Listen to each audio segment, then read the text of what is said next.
Welcome to the Northeast Kingdom Voice. I'm your host, Scott Wheeler. Hunger is a serious issue in this country, including here in the Northeast Kingdom. Today's guests are two people who are working on Hungerfest, Joe Patrizzi and Brooke Bertel. Welcome to the show. Thank you for having us. Now, Brooke, did I say your last name correctly? And if I didn't, can you repeat it? No, you did. You were fine. Okay. All right. Hungerfest, if I recall right, you were on last year, Joe. Right. This is the, well, it's been on for many years, but this is the second year that we've done it sort of in the venue of having a benefit up here in Newport with some musicians and inviting the community to come hear us play. And this year we're going to really have sort of a different approach. It's going to be last year was at the Opera House in Derby, and this year it's going to be at the East Side Restaurant in the banquet room, thanks to Dina, who's donating the banquet room to us. And it's going to be November 7th, which is a Friday night, from 7 to 11:30. Now, November 7th. Now, was there some kind of confusion? We were talking beforehand about the date. Yep, there was a story in the paper when we got a real generous donation from Autosavers, second year in a row. Ronnie Lister gave us $10,000 to kick off our campaign to raise money for food, and in his case, he's really focused on young children. He can't stand the idea of young children being hungry, and so there was a photo op up at Autosavers and with Ronnie, and the press story got the date wrong. They said it was November 17th, and I'm so glad to be on your show. So we can correct it to November 7th, which is next Friday, right? Yes. Next Friday night. 7:30 to 7 to 11:30. Did the paper at least run a correction? They're going to do even better than that. They're going to run our poster, which I think Todd is going to put up on the screen and as the date correction, and that's really helpful. We appreciate that. So, is hunger a real problem in the Northeast Kingdom? Yes. It depends on how you define that, but yes. What is your role, Brooke? I am the Associate Director of Outreach Services. I oversee our food shelf right at NEK here on 70 Main Street. And along with that, I also distribute our annual turkey baskets to families that are in need, which also covers our Head Start programs between here and Northern Essex County. Right. And so, Joe, you're her boss then? Right. Yeah. You're the executive director? I am. I like to think I'm her boss, but sometimes my staff likes to think they boss me too, so it's kind of a... Yeah, but I was telling you before the show, I said, I went to Linden State before I graduated from Johnson, and we had to live in your shadows because there was one professor that said that we should aspire to be you. Now, do your staff aspire to be you? You can ask. You go right in and ask I plead them. the fifth. Now that's true though. We had this one professor. She whenever you were in the paper, when you were the head of corrections, we had to aspire to be Joe Patrizzi. Right. Well, that's great, but I'll let people speak for themselves. It's a team effort all around here at NEK. We have a great team. So how many years have you done Hungerfest? We've done it, at least probably 5 or 6 or 7 years, but it used to be on Moon 92, Right. And then it switched over a couple of years ago to more from NECA and a community work group of volunteers to really put it together, and that's what we've been doing the last couple of years, and it's been really great. I mean, we're grateful to Autosavers and some of our other sponsors, and because Brooke can tell you every day she deals with people that come into our agency, and our agency is kingdom-wide, and there's really a desperate need for people who are hungry, and the data on this is really remarkable because just about 1 out of every 5 people in the kingdom are on food stamps. Over 60% of the kids in Orleans County qualify for a free school lunch. People basically usually run out of food stamps about the third week. It's an assistance program. It's not supposed to take care of your whole need. Right. So the third week they're out of food. They come to the food shelf, or they don't pay some other bills like their rent. They juggle that back and forth, and you know, it's just not okay. And then, you know, when school's out during the summer, it probably becomes even worse for some people because some kids we know get their best meal at school. So this becomes really important. And we have the deepest poverty in Vermont. It takes a livable wage of about $13 in Caledonia County, about $15 in Orleans County, and about $17 in Essex County to be able to pay at 30% of your income your rent. So the minimum wage is $8.50. If you don't have at least 2 jobs, you're going to be in trouble. Now, there's a lot of stereotypes. If you're getting paid minimum wage. There's a lot of stereotypes about who needs help. It's people, you know, one general stereotype is people who don't want to help themselves. Mm-hmm. Is that true? I would say no. I mean, poverty hits so many different levels. It really is dependent on if it's generational, or you think about most of the people working nowadays, it's the working poor. It's our middle class, lower to middle class group that's still working, but they're in poverty. They can't afford the basic necessities of food, rent, fuel, those things that they need. Right. Yeah, is a huge one. Yeah, when I served in legislature, one thing the Chittenden County delegation probably didn't understand as well is down there, if you don't have a license, you know, you have public transit. Up here, whether you lose it, whether you don't have a vehicle or you lose your license for some reason, that's a big deal. It's huge. Mm-hmm. It's huge because, this is really rural, as you know, and we do have RCT, which is Public Transportation, and Mary Grant, who's actually the president of the NEK board, and does the best she can with the money she has. But I looked at the data on transportation. There's a deep dive, and by and large, most people most people, it isn't about carpooling and public transportation. Most people have to have a car to get to work. And if you have children, you got to get the children to the doctor, to child care, and so on and so forth. So it becomes daunting because you have to have a car that works. You have to pay insurance. You have to pay maintenance. You have to pay a mortgage on the car payments, and you know it's in gas. We have 2 parent-child centers in NECA, and about a third of the people in those parent-child centers, which is our welfare to work program, are single parents. I mean, they're all single parents mostly, but about a third of them don't have their licenses.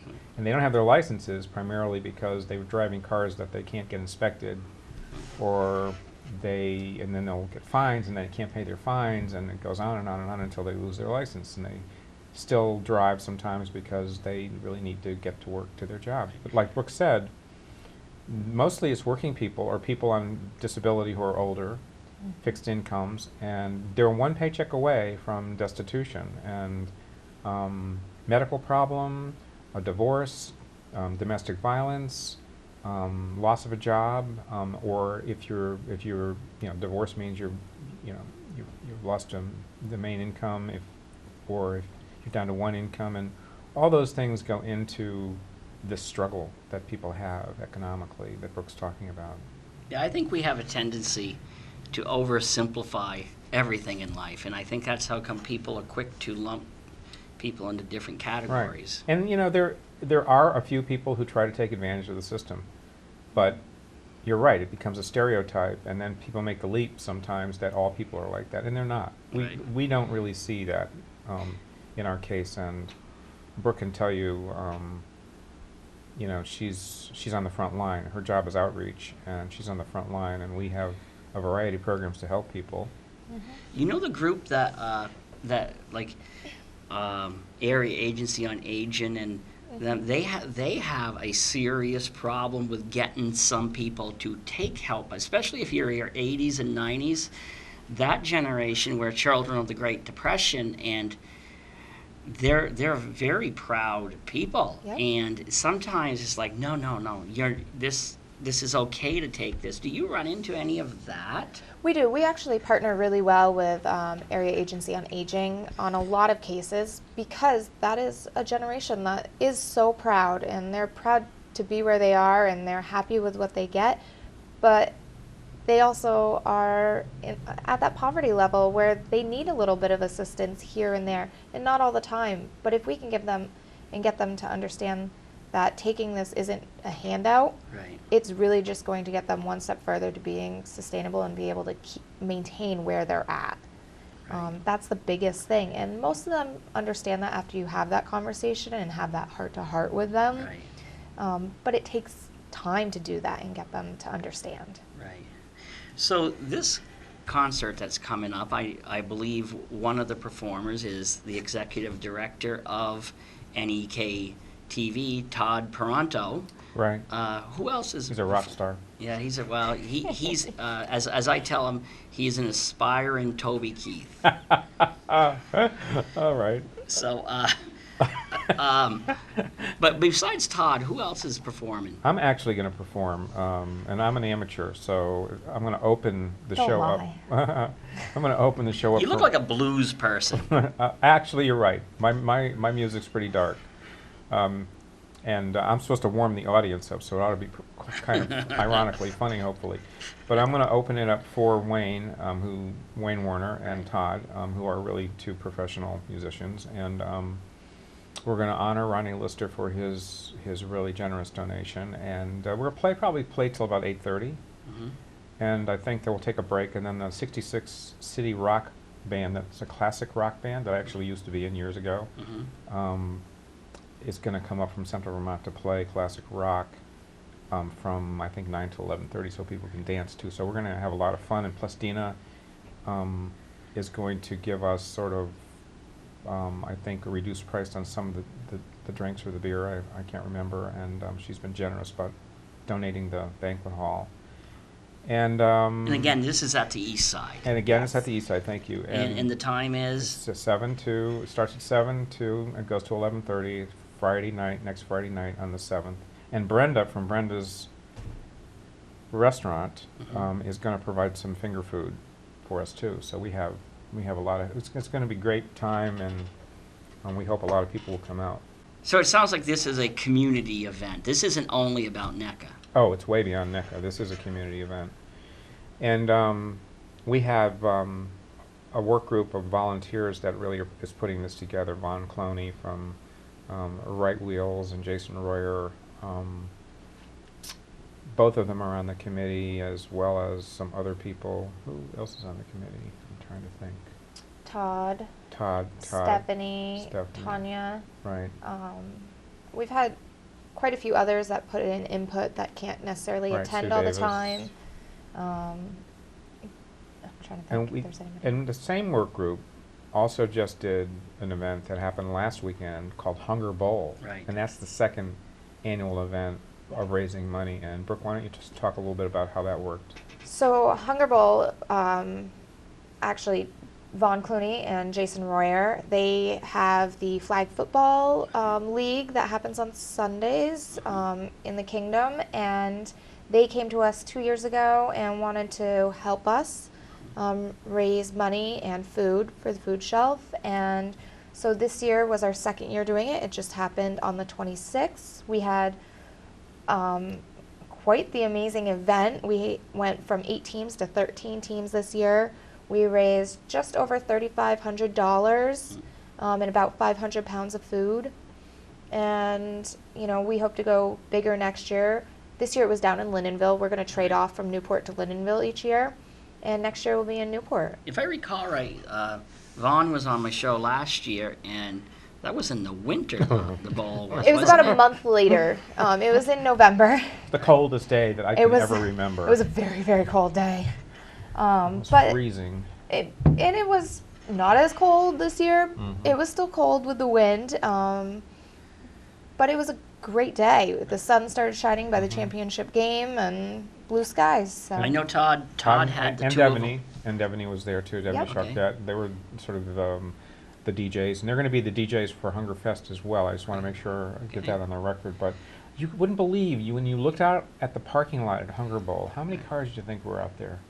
I'd say between 75 and 100 vehicles. Right, which is just talk about a community Right. effort. I mean, that's a community effort. It's not a NECA Right. thing. It's really, we're the receptacle of the generosity of people from the community, and that's the real message here, is that we live in an area that might be poor, Right. but we also have a very generous, engaged community Right, that wants to help that's people right. out. Is because I once had a person tell me, use these fancy words that this area needs to learn about philanthropic giving, and and they're like, wait a minute here. I think we are, granted the person, it's funny because she is also a fundraiser. But the thing is no, I don't think we need to learn anything. We don't just call it those fancy words. We just call it giving, and a lot of times we don't call it anything. We're Right. just doing the right Exactly. thing. And I think there's so many people here doing the right thing. It's whether amazing. It's whether it's incredible. your group or whether it's Yep. the Halo Fund. Right. I think people come out of the woodwork and They do. and they don't issue a press release every time they donate Right. money. Right. Oh, we had people last year bring us turkey dinners, even if it was just like 2 or 3 or 4. They brought it down to the food show for people to have for the holidays, and you're absolutely right. I mean, I know that when we went up to Autosavers to talk to Ronnie about this year's Hungerfest, he already had begun. Autosavers had already begun to donate really generously to the breast cancer campaign that's going on this month. And so there's all kinds of community efforts. This is a really great community. And I think people like to donate to like your causes or the Halo Fund, local causes. Right. Because that they help local people. Yeah, that live here. and not big organizations or national organizations, because they feel like their money is remaining local Right. and it's really being appreciated. Right. Yeah, and they can see it every day. When you donate locally, you can see all of that right in front of you, the fruits of your labor. Right. It's right here. Right. I really like the connection that people are making, because there's really been a lot of conversations about how to create a community in Newport, particularly, that's resilient and that's economically thriving and that's growing, and that all people inclusively are part of and are doing well in. And there's I'm a member of the Newport Rotary, and we talk all the time about what projects we can do for the community, and we have done some projects for the community. One of them was buying books and Kindles for the kids in the Head Start Center, and having the event at the Goodrich Library for them to learn kids learning how to read is a really good investment in their future. And the Rotarians bought the books and they did the readings at the library, and they're doing it at the center. The idea of, why should I care? I mean, I'm doing really well in my business. Why should I care about poverty? Well, a lot of people are making that connection and have made that connection, that if we're all not doing well, then it's a problem, because I'm living in a community. We share the same streets, schools, stores, shops, and we need to be safe in our communities and feel like our communities are really, really doing well. And Right. so people make that connection, And I think even if they're not in poverty. It's right, great. and you can, if you provide people with the tools, they can get out of poverty. Like, if I think of people who I grew up with, or my generation, who are there's so many of them who are truly succeeding. Like, you take Dina. Dina was a farm girl.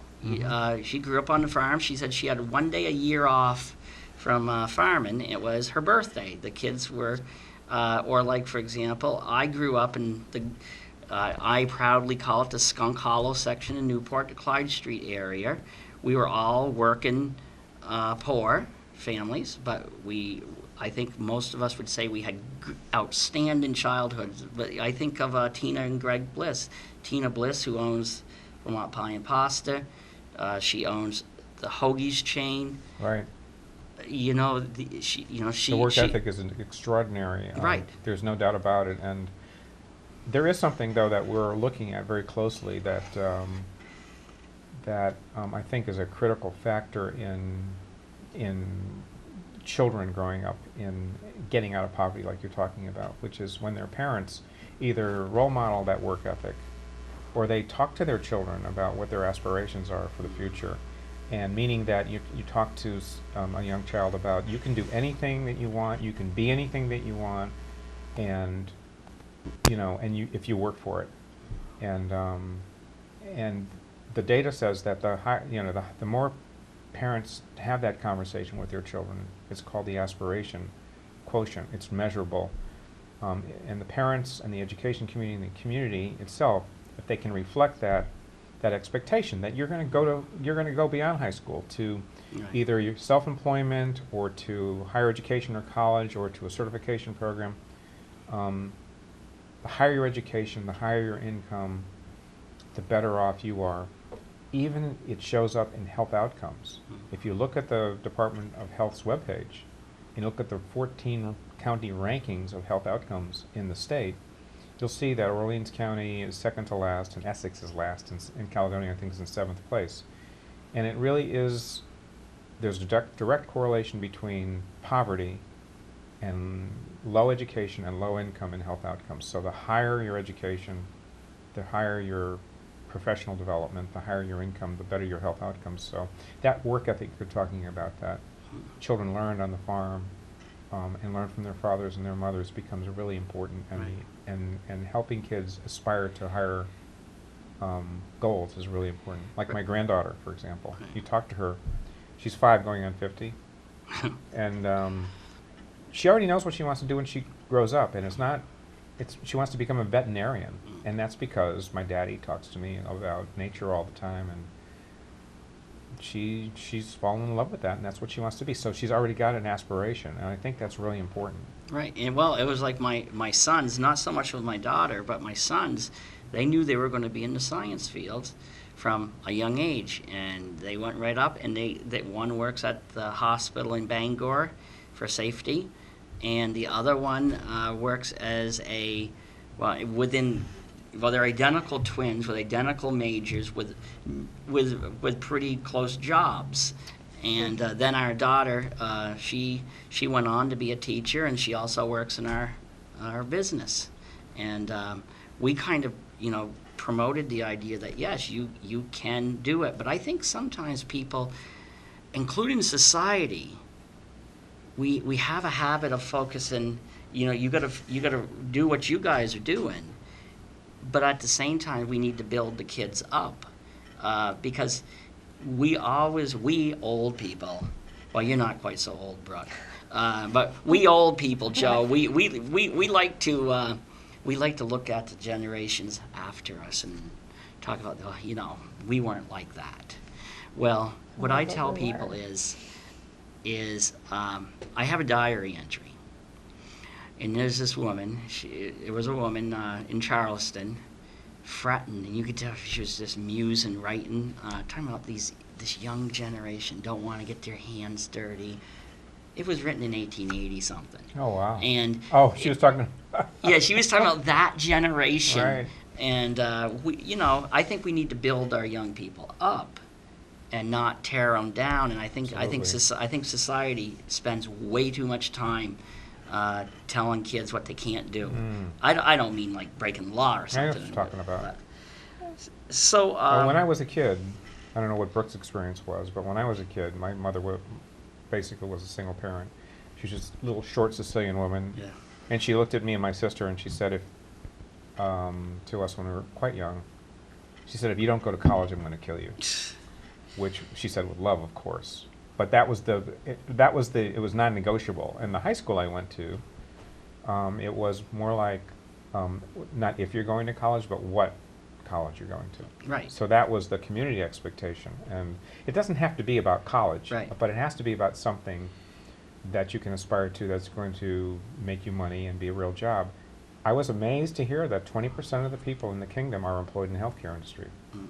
And you don't have to have a 4-year degree to become part of the healthcare industry. You can have sort of certificate programs for radiology assistants and phlebotomists. Is that how do you pronounce Phlebotomy. it? Phlebotomy. That when you go get a They blood draw test, blood. that's what that is. Yeah. And- I think I'll remain a writer before I start drawing blood. Well, I think that's probably the best thing for all of us, but but I don't know what Brooke's experience was about this, because she just had 2 young children, twins actually. I did. Oh, did you? I did. Are they identical? No, they're fraternal. Right. Yeah. Well, good luck, because they're actually a ball. Yeah, no, they're wonderful. They're just about 7 months now. You Mine like are to call them- 28. They like to call them NEK 1 and NEK 2, but they actually are real names. This isn't about my kids. Well, actually, it's about the aspiration we're talking about. If that's how you get Yes. out of poverty. Do they already know what? Have you already programmed into them at 7 months what they're gonna? What they Oh, should, my hope is they'll go to college. However, I'd be okay if they go to a technical school and just get a trade too. Or Right. if they want to be farmers, Well, I'm you cool know, with that. Trades here. It's Trades a are good big. thing. It's a really good thing. There's a couple of guys that put a heat pump in my house, and they just love. I mean, they couldn't relate to the academic side of the equation in high school, but they did relate to the voc side. Yeah. And I'm asking them how this heat pump works, and they went on and on and on about the technical aspects, because they really loved understanding that, and they ended up getting these jobs, which you have to really know what you're doing, and they're young and they have young families. I mean, My brother-in-law's a they're doing logger. really well. My brother-in-law's a loggers, and people like to look at people sometimes who labor with a sense of pity. Don't pity my brother-in-laws. They absolutely love what they do. They have beautiful homes. Right, and if we didn't And have them, we they wouldn't just have any love wood. it. Right, Yeah. right. So we only have about 4 more minutes. Brooke, what do you hope comes out of this year's Hungerfest? I hope it's a rather large community event.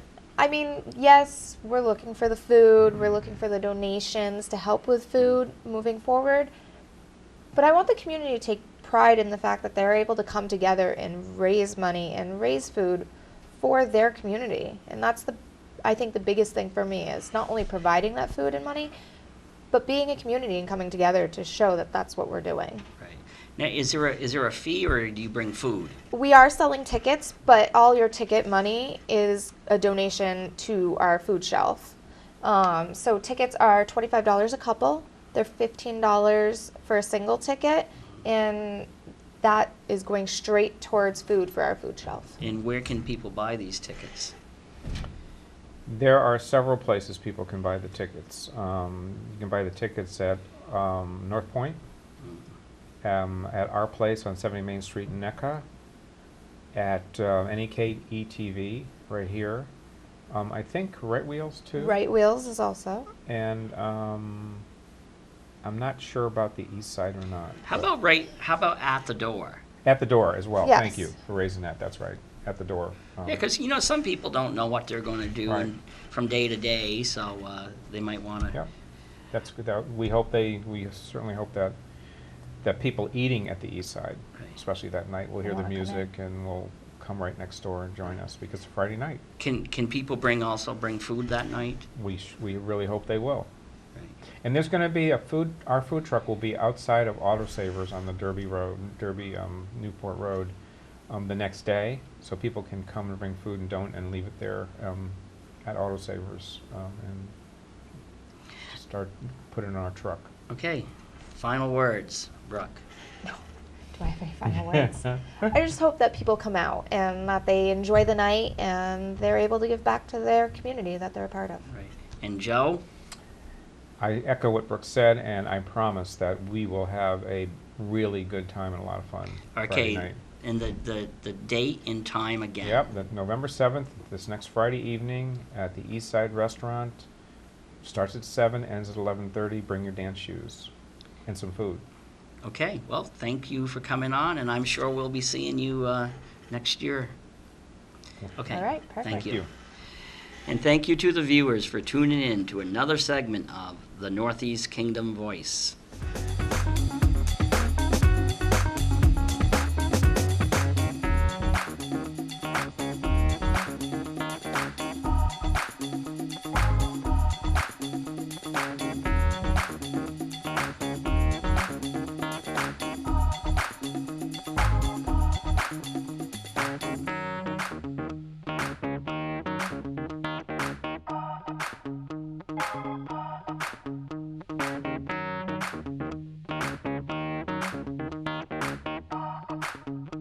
Bye.